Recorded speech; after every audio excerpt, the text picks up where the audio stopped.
The tension in the room was palpable as I watched Lauren's face change. The excitement in her eyes dimmed, replaced by something that made my heart sink. Disappointment, maybe even disgust. I had spent hours carefully wrapping the old wooden sewing box, decorating it with a handmade ribbon and a small card that said, "For 3 generations of women." But now, as she held it in her manicured hands, I could see this wasn't the gift she had hoped for. A sewing box? Lauren's voice cut through the chatter of the baby shower. She tilted her head, examining the worn wooden case like it was some strange artifact. "Grandma Martha, you do realize we're in the 2020s, right? Nobody sews anymore?" The room fell silent. 20 pairs of eyes turned toward me, some pitying, others amused. I felt my cheeks burn as Lauren set the box aside, reaching eagerly for the next gift.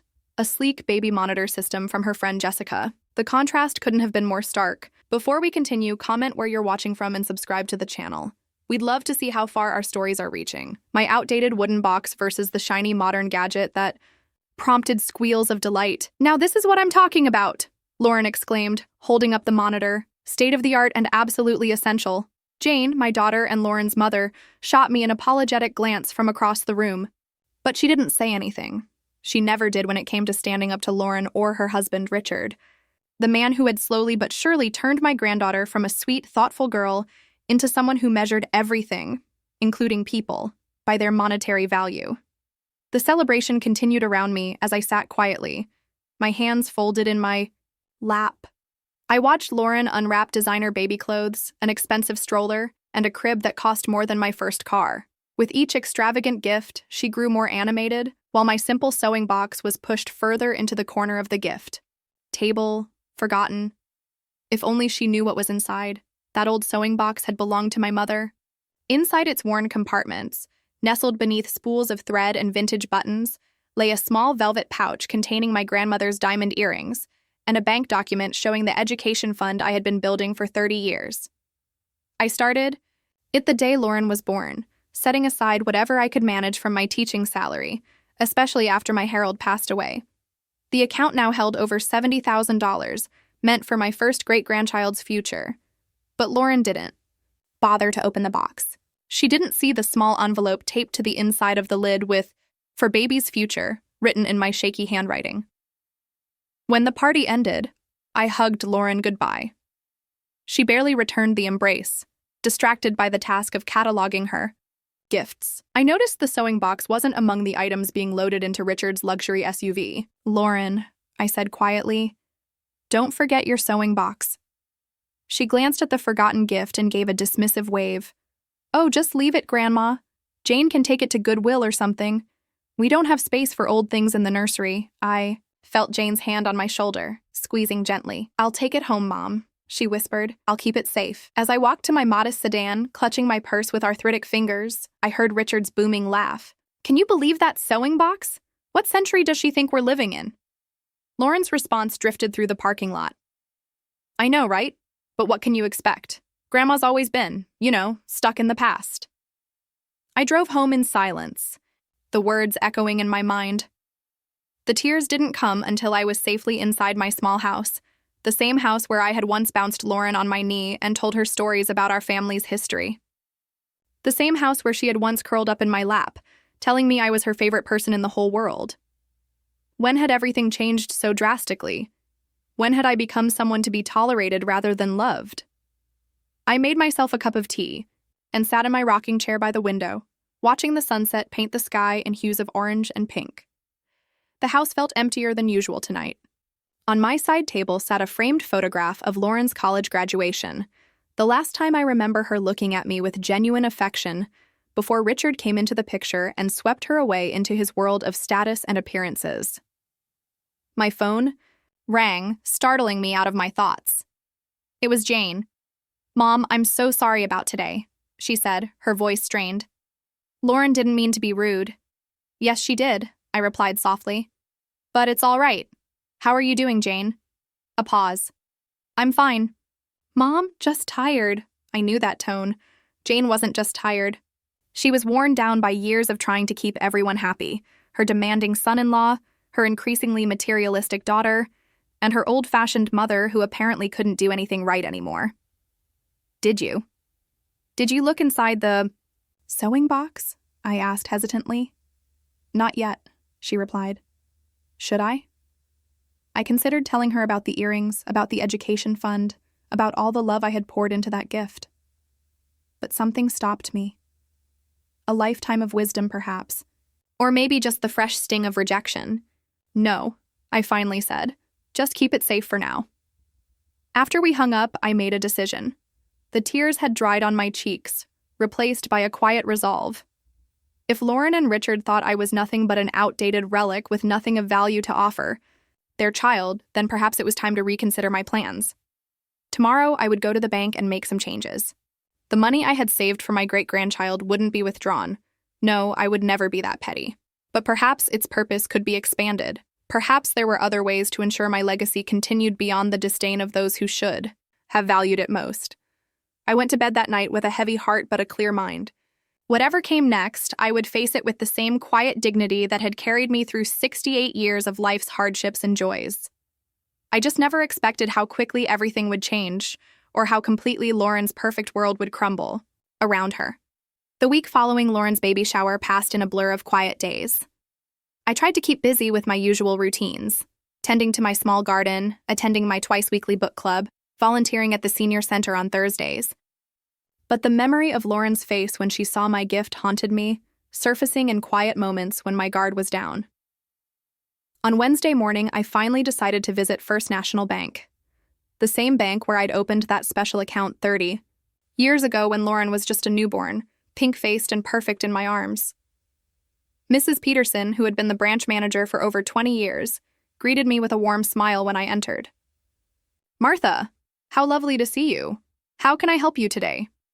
"I need to make some changes to an account," I replied, settling into the chair across from her desk. I handed her my identification and the account information. Her eyes widened slightly as she looked at the screen. "This is quite a substantial amount you've saved, Martha. Are you sure you want to make changes?" I nodded, explaining my situation in the most diplomatic terms I could manage. I didn't mention how Lauren had mocked my gift or how Richard had laughed at my expense in the parking lot. Some things were too painful to say aloud. "I understand," Mrs. Peterson said gently. "Family dynamics can be complicated." By the time I left the bank, the account was still intact, but I had added a stipulation. The money would only be accessible under specific circumstances, and there were now alternate beneficiaries listed alongside my great-grandchild. On the drive home, I found myself taking a detour past my old neighborhood. The modest two-story house where I had raised Jane stood at the end of Maple Street, now painted a different color but still recognizable. I pulled over and just sat there, memories washing over me like waves. 77. Jane was 7 years old, sitting at our kitchen table while Harold helped her with homework. I was preparing dinner, listening to their conversation, Harold's patient voice explaining fractions, Jane's determined efforts to understand. 85. Jane as a teenager, rolling her eyes, as I tried to teach her how to use my mother's sewing machine. "Mom, nobody sews anymore," she had said, the same words Lauren would echo decades later, but without the affectionate exasperation that had colored Jane's tone. 90. Harold and I helping Jane move into her college dormitory, all three of us, teary-eyed for different reasons. My little girl was growing up, stepping into her future one careful foot at a time. Then came the hardest memory of all, 298. Standing beside Harold's hospital bed, holding his hand as he slipped away from me. Jane at my side, her arm around my shoulders, promising we would get through this together.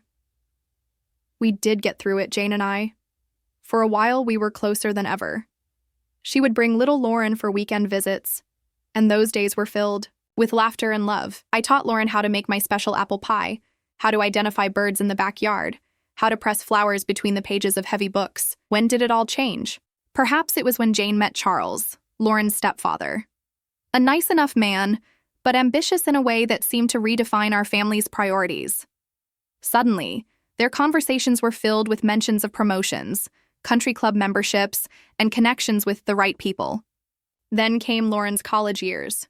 She met Richard during her junior year, handsome, charming, from a wealthy family. By graduation, she was wearing his engagement ring and talking about their future with stars in her eyes. I liked Richard at First, he was polite and seemed to make Lauren happy, but over time I noticed how he subtly corrected her behavior, guided her wardrobe choices, encouraged her to distance herself from friends he deemed not our kind of people. The visits grew fewer, phone calls became shorter. Lauren's warm hugs turned into perfunctory pecks on the cheek. The transformation was so gradual that I hardly noticed until it was complete. My loving granddaughter had become a stranger who looked at me with barely concealed impatience. I shook my head, pulling myself back to the present. The sun was starting to set, casting long shadows across the street of my old neighborhood. With a sigh, I put the car in drive and headed home. My house was quiet when I returned, but not empty. It was filled with traces of the life I'd built. Photographs on the walls, books on shelves, the quilt Harold's mother had made for our wedding draped across the back of the sofa. I was not without love, not without purpose, even if my own daughter and granddaughter couldn't see it. That evening, I called my friend Diane, who had moved to Arizona 5 years ago. We had kept in touch through weekly phone calls and the occasional visit. They did what? Diane's indignation on my behalf was soothing in its own way. Martha, that's absolutely horrible. After everything you've done for them, it's all right, I said, though we both knew it wasn't. People change. Not that much, they don't. Not unless something drives them to it. Diane paused. How's Jane? Handling all this? Is she still letting Richard and Lauren walk all over her? I sighed. Jane has always wanted everyone to be happy, even at her own expense, just like her mother, Diane said gently. The comment hit home harder than I expected. Had I taught Jane that keeping the peace was more important than standing up for herself? Had my own tendency to accommodate others, to avoid conflict, led us here? Maybe, I admitted. But I'm starting to think some things are worth fighting for. Good for you, Diane said. It's never too late to change the pattern, you know. After we hung up, I found myself drawn to the chest at the foot of my bed where I kept my most precious mementos. I opened it and carefully lifted out a small photo album. Not the fancy kind with acid-free pages and protective sleeves, but a simple collection of pictures spanning decades. There was Jane as a baby, cradled in Harold's strong arms. Jane on her first day of school, pigtails askew. Jane at her high school graduation, beaming with pride. Then Lauren entered our lives, a tiny bundle with a shock of dark hair and curious eyes. Page after page showed her growth, first steps, finger paintings proudly displayed, gap-toothed grins as baby teeth fell out. I paused at a photo taken on Lauren's 10th birthday. She was hugging me fiercely, her face pressed against my shoulder. I had given her a handmade quilt that year, embroidered with her name and favorite things. Butterflies, books, the night sky studded with stars. She had loved it, slept under it every night for years. What had happened to that quilt? I wondered. Had it been discarded like the sewing box, deemed too old-fashioned for Lauren's sophisticated new life? The last photo in the album was from Lauren's wedding 3 years ago. We were standing together, smiling for the camera, but looking at it now, I could see the distance already growing between us. She was slightly turned away from me, her smile polite rather than warm. I closed the album and returned it to the chest. Whatever had broken in our relationship, I couldn't fix it alone, and perhaps it wasn't my responsibility to try. I had given Lauren and Jane everything I had, my love, my time, my support. If they chose not to value these gifts, that was their loss, not mine. The phone rang, startling me from my thoughts. It was Jane. Mom?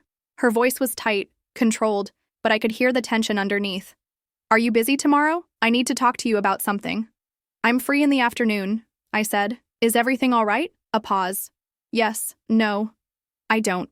No, she sighed. It's complicated. I'll explain tomorrow. After we hung up, I stood by the window, watching night settle over my small garden. Whatever Jane wanted to discuss, I would listen with an open heart but a clear head. I was done being taken for granted, done apologizing for who I was. I had spent 68 years building a life of dignity and purpose. It was time my family recognized that, or learned to live without me. But as I prepared for bed that night, I couldn't shake the feeling that Jane's call was just the beginning of changes I couldn't yet imagine. Whatever was coming, I would face it with the quiet strength that had carried me through all of life's storms so far. I just never expected that the next storm would arrive so soon, or that it would sweep away everything my granddaughter thought she knew about her perfect life. Jane arrived at my house precisely at 2 o'clock. I watched through the window as she sat in her car for nearly a minute before getting out, her shoulders slumped in a way that made my maternal instincts stir. Come In, dear. I've made some tea. Jane's smile was strained as she stepped inside. She looked tired, the kind of bone-deep exhaustion that comes from carrying too many burdens for too long. I brought the sewing box, she said, nodding toward her large purse. I thought you might want it back. I shook my head. It was a gift. Even if it wasn't appreciated. Jane winced. Mom, about the baby shower, Lauren was just rude, I finished for her. Disrespectful, ungrateful. We can use whatever word you prefer, but let's not pretend it was anything else. Jane looked down at her tea. She's under a lot of stress with the pregnancy, and Richard has been… She stopped herself. Richard has… Been what? I pressed gently. A heavy sigh escaped her. Difficult. More than usual. His company is downsizing, and he's worried about his position. He's been taking it out on Lauren, criticizing everything she does. And she takes it out on everyone. Else, I observed, Jane didn't argue. Instead, she pulled out the sewing box, placing it on the table between us. I opened it, she admitted. I found the envelope. Our eyes met across the table. I could see the questions in hers, the confusion and hurt. Why didn't you tell me about the money, Mom? Or the earrings? I took a sip of tea before answering. Would it have made a difference? Would Lauren have treated the gift any differently if she'd known what was inside? Of course she would have, Jane exclaimed. Exactly, I said quietly. And that's precisely why I didn't tell her. I wanted her to value the gift for what it was. A piece of family history, a connection to her great-grandmother, a tradition to pass down. Not for the monetary value it contained. Jane fell silent, considering my words. I suppose you're right, she finally admitted. But $70,000, Mom. That's a fortune. You've been living so frugally all these years. I smiled sadly. What would I have spent it on? That money was always meant for Lauren's child, for education, for opportunities, for a start in life that isn't dependent on anyone else's approval. Was? Jane caught the past tense immediately. What have you done? I visited the bank yesterday, I explained calmly. The money is still there, still growing with interest, but I've changed some of the terms. What kind of terms? The fund will still be available for my great-grandchild's education, but access to it requires certain conditions be met, and I've added alternate beneficiaries. Who? The children's wing at Memorial Hospital, the literacy program at the community center, places that would appreciate the gift for what it is, a chance to make a difference. Jane's face went pale. You're cutting Lauren's baby out of your will? No, I corrected firmly. I'm ensuring that the values I hold dear, education, compassion, community service, are honored regardless of who receives the money.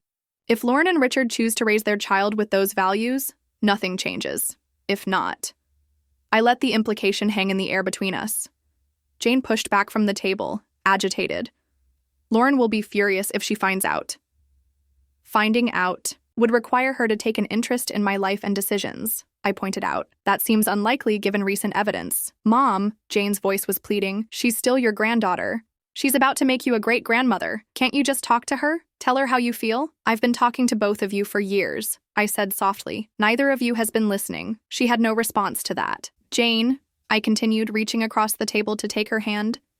When was the last time Lauren called me just to chat?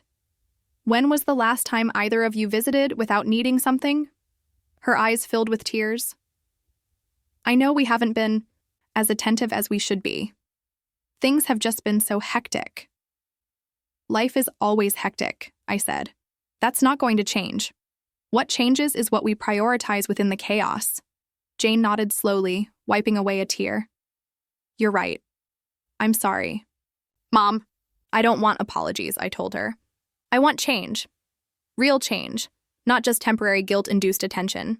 Jane opened the sewing box then, running her fingers over the worn velvet lining. I remember watching you sew when I was little. You made most of my clothes until I was in middle school. You were so proud of that Easter dress with the eyelet lace, I recalled with a smile. I was, Jane agreed, a genuine smile softening her features. I actually miss sewing sometimes. The quiet of it. The satisfaction of creating something with your hands. The machine still works, I told her. It's in the spare bedroom closet. Jane closed the sewing box carefully. What are you going to do now, Mom? About Lauren, I mean. I considered the question. What was I going to do? I had spent so many years accommodating, adjusting, making room for everyone else's needs and wants. Nothing. I finally answered. I'm going to do absolutely nothing. Jane looked puzzled. Nothing? I'm not going to chase after Lauren's approval anymore. I'm not going to apologize for being who I am or liking what I like. I'm not going to pretend that her behavior wasn't hurtful. I straightened in my chair, feeling a growing sense of liberation. If Lauren wants a relationship with me, she knows where to find me. But I won't beg for a place in her life or her child's life. Mom, that seems a bit extreme, does it? I challenged gently. Or does it seem like basic self-respect? Jane had no answer for that. I've actually been thinking about making some changes, I continued. Diane has been asking me to visit her. In Arizona, I might go for a few weeks, maybe even a month. The desert in springtime is supposed to be beautiful. A month? Jane looked alarmed. But Lauren is due in 6 weeks. You'd miss the birth. Would she even want me there? I asked. Besides, there's always her other grandmother, Catherine, the one who gives appropriate gifts. Jane was quiet for a long moment. When would you leave? I'm not sure yet. Soon, possibly. I need to make some arrangements first. We finished our tea in silence. When Jane left an hour later, she hugged me tightly. A real hug, not the perfunctory embrace I'd grown accustomed to receiving. I'll talk to Lauren, she promised at the door. Don't, I advised. This isn't about forcing her to see me differently or making her feel guilty. It's about me recognizing my own worth. After Jane drove away, I returned to the kitchen and opened the sewing box again. The velvet pouch containing Sophie's earrings felt heavy in my palm. I had always imagined seeing them on Lauren, then on her daughter someday. Family treasures. Passed from generation to generation. But perhaps some treasures needed to be earned, not simply handed down. I spent that evening making plans. I called Diane to confirm my visit, booked a flight for the following week, and began making a list of things I wanted to see and do in Arizona. For the first time in years, I felt truly free. As I lay in bed that night, I thought about Jane's visit. She had left with the sewing box, promising to keep it safe. Whether she would ever tell Lauren about what it contained remained to be seen. But that was no longer my concern. I had made my decision. Now it was up to Lauren to make hers. What I didn't know then was how quickly everything would change. Within weeks, Lauren's carefully constructed world would begin to crumble, revealing just how fragile foundations built on appearances truly are. Arizona was exactly what I needed. Diane's adobe-style home on the outskirts of Sedona offered breathtaking views of red rock formations that seemed to change color with the passing hours. Each morning, we'd have coffee on her patio, watching the sun illuminate the landscape. Each evening, we'd share a glass of wine as the rocks glowed crimson in the setting sun. You seem different, Martha, Diane observed one evening, 2 weeks into my stay. More. Peaceful. I smiled, swirling the wine in my glass. It's amazing how liberating it is to stop worrying about what other people think of you. Even when those people are your family? Especially then, I replied. I've spent years trying to fit into the mold Lauren and Richard created, the quaint, slightly embarrassing grandmother who should be grateful for whatever scraps of attention they toss her way. Diane nodded thoughtfully. What changed? I mean, you've dealt with their behavior for years. Why now? I considered the question. I think it was seeing Lauren mock that sewing box in front of everyone, so openly disdainful of something that represented generations of our family. I sipped my wine. It was like looking into a mirror and suddenly seeing myself through their eyes, irrelevant, outdated, worthy of ridicule. And I thought, is this really how I want to spend my remaining years? Apologizing for my existence? We sat in comfortable silence for a while, the desert night alive with subtle sounds, distant coyotes, the rustle of wind through cactus spines, the occasional hoot of an owl. Have you heard from Jane? Diane finally asked. She calls every few days. Brief conversations, mostly about the weather or her work. I set my glass down. She hasn't mentioned Lauren and I haven't asked. And Lauren hasn't called at all? Shook my head. I'm not surprised. She's never been one to make the first move toward reconciliation. The truth was, despite my newfound resolve, there was still a small, tender part of my heart that ached for my granddaughter. For the little girl who used to curl up beside me as I read her stories, who would beg me to braid her hair just like yours, Grandma, who once declared that when she grew up she wanted to be exactly like me. Where had that child gone? The answer came 3 days later. I was browsing a small art gallery in Sedona when my phone rang. Jane's name flashed on the screen. Mom? Her voice sounded strained. Are you busy? Just looking at some pottery. What's wrong, dear? A pause, then. It's Lauren, she and Richard, they're having problems, serious ones. I stepped outside the gallery, finding a quiet bench under a juniper tree. What kind of problems? Jane sighed heavily. Financial ones, mainly. Richard lost his job 2 weeks ago. Apparently, the company had been struggling for months, but he didn't tell anyone. He's been pretending to go to work, driving around all day, using credit cards to maintain their lifestyle. I felt a twinge of concern despite myself. That doesn't sound like Richard. He's always been so status conscious. That's exactly why he did it, Jane explained.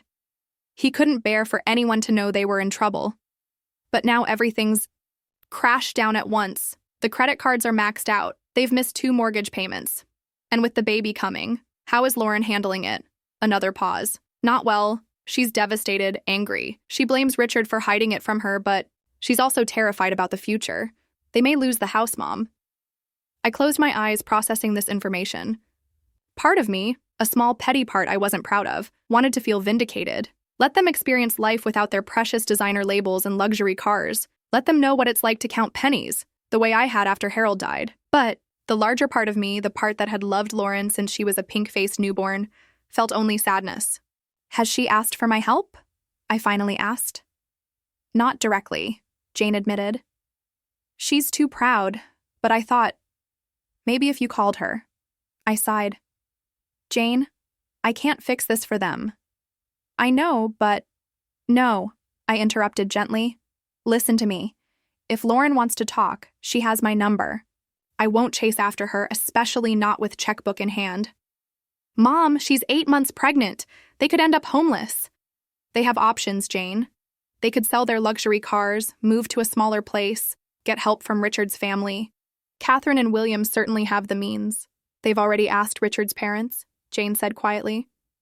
They refused. Said Richard needs to learn financial responsibility. That surprised me. Catherine and William had always indulged Richard, funding his expensive tastes since childhood. Their sudden stand on fiscal responsibility seemed out of character. What about your house? I suggested. They could stay with you and Charles temporarily. Charles doesn't want them here, Jane admitted, her voice barely above a whisper. He says we've helped them enough over the years. I understood Charles's position. He and Jane had financially supported Lauren and Richard several times in the past, helping with the down payment on their house, paying for their lavish wedding, covering the costs when they remodeled their kitchen last year. I see, I said. Jane was silent for a moment. I shouldn't be asking you this. Not after how Lauren treated you. But Mom, I'm worried about her. She's not sleeping, barely eating. The doctor is concerned about her blood pressure. With the baby so close, I felt my resolve wavering. Despite everything, Lauren was still my granddaughter. The child I had rocked to sleep, bandaged scraped knees for, cheered at school concerts. I'll think about it, I finally said. I'm not making any promises, Jane, but I'll think about it. After we hung up, I sat on that bench for a long time, watching tourists drift in and out of the gallery. Life had a certain irony sometimes. Just weeks ago, I'd been the one feeling rejected and worthless. Now Lauren's carefully constructed perfect. Life was crumbling around her. That evening, I told Diane about the conversation with Jane. So what are you going to do? She asked, her eyes shrewd in her weathered face. I don't know yet, I admitted. Part of me wants to help them. They're still my family, despite everything.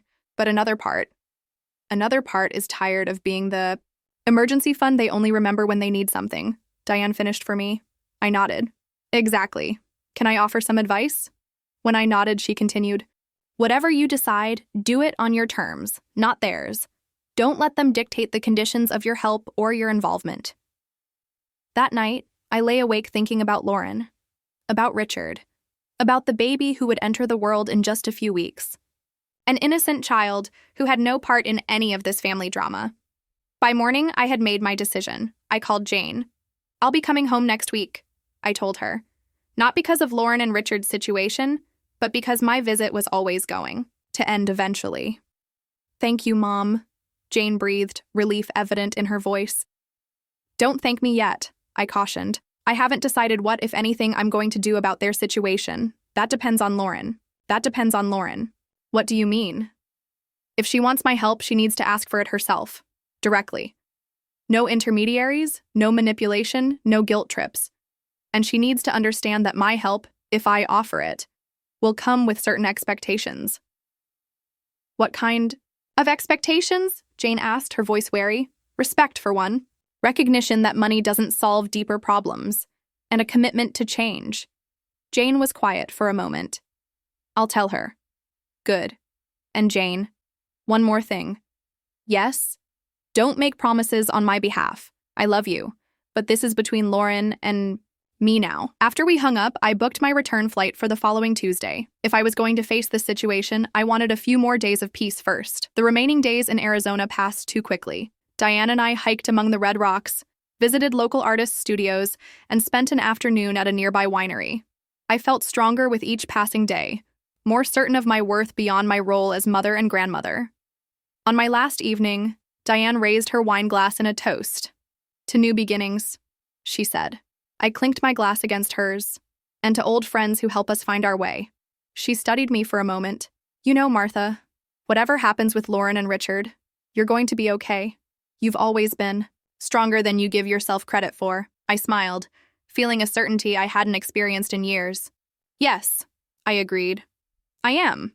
The flight home gave me time to prepare mentally for what lay ahead. I had no illusions that my return would magically solve anything. Lauren's problems were the result of years of poor choices, both financial and personal. Those couldn't be fixed overnight or with a simple check. As the plane descended toward the familiar landscape of my hometown, I felt a strange calm. Whatever happened next, I would face it with the quiet dignity that had carried me through 68 years of life's joys and sorrows. I just never expected how profoundly everything would change once I landed, or how quickly Lauren would be forced to recognize the true value of things she had long taken for granted. Jane was waiting for me at the airport, her anxious expression visible long before she reached me at baggage claim. She hugged me tightly, a genuine embrace that reminded me of earlier years. How was your flight? She asked, taking my carry-on bag. Fine, I replied. How are things here? Jane's smile faltered. Complicated. Let's talk in the car. Once we were driving, Jane filled me in. Richard had begun interviewing for jobs but received no offers. Their mortgage company had initiated foreclosure proceedings. Lauren's doctor had ordered bed rest for the remainder of her pregnancy due to high blood pressure. They've started selling things, Jane said. The artwork, Richard's golf clubs, Lauren's designer handbags, but it's just a drop in the ocean compared to what they owe. I processed this silently. It was hard to imagine Lauren willingly parting with her precious status symbols. Has she asked to speak with me? I inquired. Jane hesitated. Not exactly. She knows you're coming home, though. And? She didn't say much, Jane admitted. Just nodded and went back to her magazine. But Mom, she's not herself. She's scared and trying not to show it. I gazed out the window at the familiar landscape. I'll visit her tomorrow. Not today. I need to settle back in first. The next morning, I dressed carefully in navy slacks and a powder blue blouse. I styled my hair, applied light makeup, and selected simple pearl earrings that had been a gift from Harold on our 25th anniversary. I drove to their house, a spacious Tudor-style home in an upscale neighborhood. Even from outside, I could see changes. The lawn looked neglected. The luxury cars had been replaced by a single modest sedan. Richard opened the door looking terrible, unshaven, hair uncombed, dark circles under his eyes. He wore wrinkled khakis and a faded polo shirt. Martha, he said, surprise evident. We weren't expecting you. Jane told Lauren I was coming home yesterday. I replied calmly. May I come in? The house wasn't cluttered or dirty. It was empty. Walls, bare where artwork had hung, shelves missing decorative items, spaces on the floor where furniture had clearly been removed. We've had to sell some things, Richard explained. Temporary measures until I secure a new position. I nodded. How's Lauren? She's upstairs, resting. The doctor wants her to stay calm, keep her feet up. He hesitated. She's not handling all this very well. I'll go up and see her, I said. I climbed the stairs slowly. The master bedroom door was partially open. I knocked gently. I told you I'm not hungry, Richard, came Lauren's irritated voice. It's not Richard, I said. It's Grandma Martha. Lauren was propped up in bed, her pregnant belly forming a mountain beneath the covers. She looked pale, her hair in a messy ponytail, her face without makeup. For the first time in years, she looked young, vulnerable, almost like the little girl I remembered. She stared at me for a long moment. Then, unexpectedly, her face crumpled and tears streamed down her cheeks. Grandma, she sobbed, extending her arms like a child seeking comfort. I moved to the bed and gathered her in my arms. She clung to me, her body shaking with tears. I've made such a mess of everything, she choked out. Everything's falling apart, and it's all my fault. I stroked her hair. Shh, it's going to be all right. No, it's not, she insisted. We're going to lose the house. Richard can't find a job.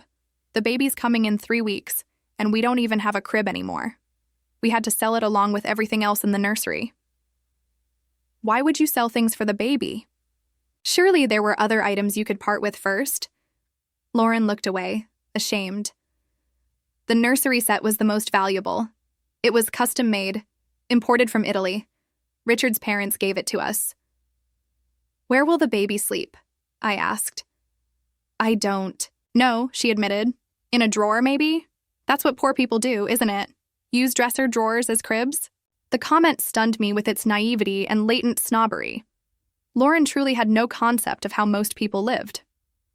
Lauren, I said gently, babies don't need Italian furniture. They need love, warmth, clean diapers, and a safe place to sleep.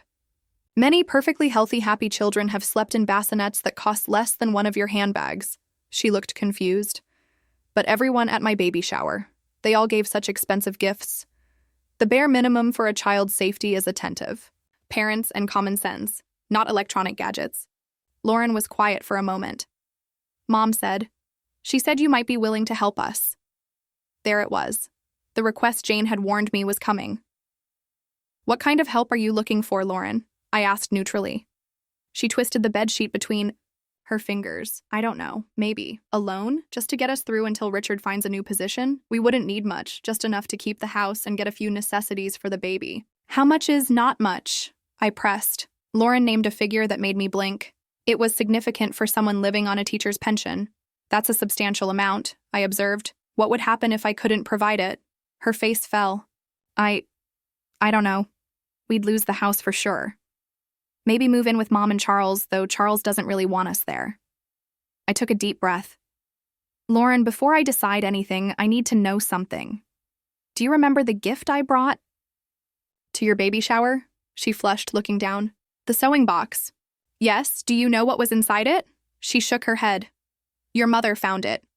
Inside was a velvet pouch containing your great-grandmother Sophie's diamond earrings and an envelope with documents for an education fund I started the day you were born.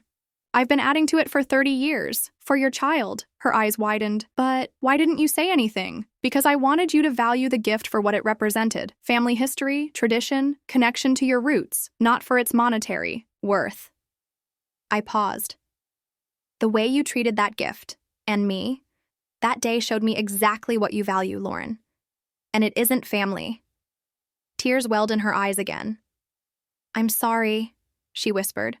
I was horrible to you. Yes, you were, I agreed, and not just that day. For years now, you and Richard have treated me like an embarrassing obligation, someone to invite to events only when social convention demands it. She didn't deny it. What can I do? She asked, her voice small. How can I fix this? I studied her face, searching for sincerity. That depends. Are you just looking for financial rescue, or do you genuinely want to repair our relationship? She was silent for a long moment. Both, she finally admitted.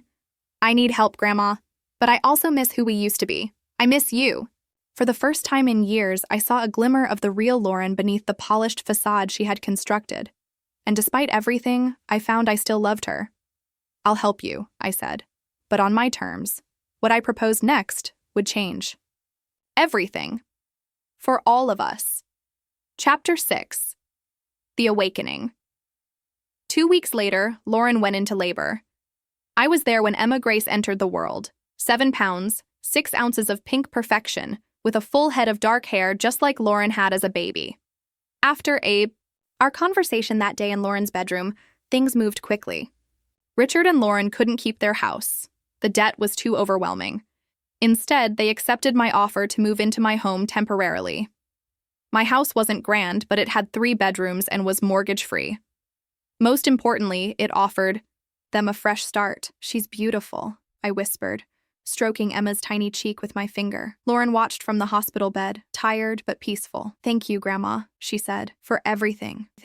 Richard entered with a vase of simple daisies from the hospital gift shop, not the elaborate arrangements he would have selected a month ago. "The nurse says you're both doing great," he reported. "We can go home tomorrow." Home. My house was now their home too, at least for the foreseeable future. The arrangement hadn't been without its awkward moments, but we were finding our way. The first few days had been the hardest. The spare bedroom became their room, and the small study was transformed into a nursery using a secondhand crib I'd found at a local thrift store.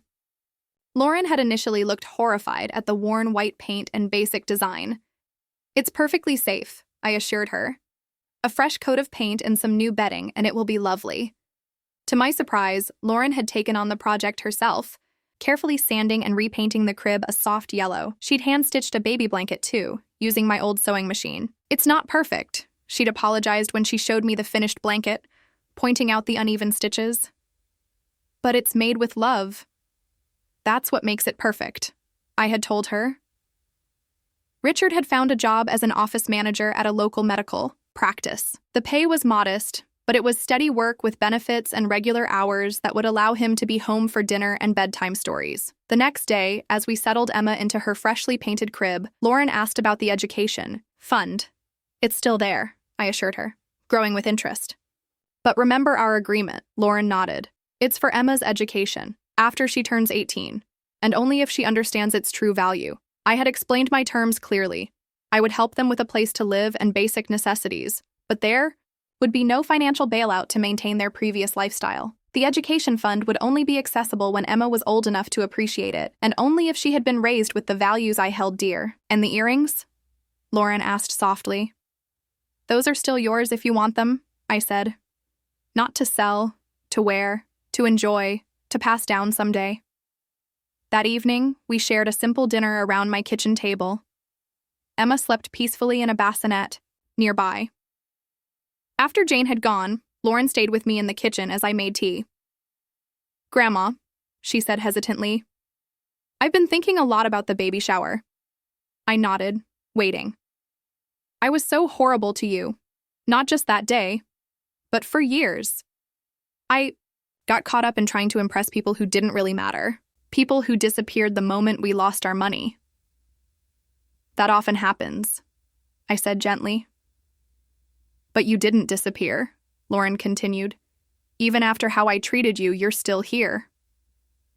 I poured the tea into 2 cups. "That's what family does. Lauren, real family, not the kind that only values you for your address or job title. I want to be that kind of family for Emma. I want her to know what really matters." "You will," I assured her. "You're already learning." Over the next few months, our lives settled into a new rhythm. Lauren cared for the baby and gradually began taking on household tasks, learning to cook, helping with laundry, tending to the small vegetable garden I'd maintained for years. One evening in late summer, as fireflies danced across the lawn, Lauren turned to me. "I used to think you were stuck in the past," she admitted. "With your sewing and gardening, I thought my life was so much more sophisticated." I smiled, rocking the swing gently. "And now I think you were just wiser than I could understand. You knew what was real and what would last." She glanced down at Emma. "I want to teach her what you've taught me." "You know," I said, "that old sewing box contains more than just earrings and paperwork. It contains histories, family stories. Each thread, each stitch is part of who we are." "I wish I had understood sooner," Lauren said, regret in her voice. "You understand now?" I replied. "That's what matters."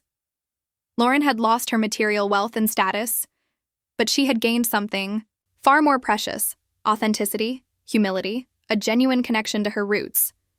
Emma stirred in her mother's arms. Lauren adjusted the hand-stitched blanket around her. "This blanket isn't perfect," she murmured. "But it's made with love." I smiled, watching as she gently rocked her daughter.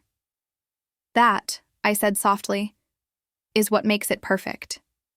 In that quiet moment, I knew with certainty that the most valuable gifts are rarely the ones with price tags. Sometimes they're hidden in simple wooden boxes, waiting patiently to be discovered.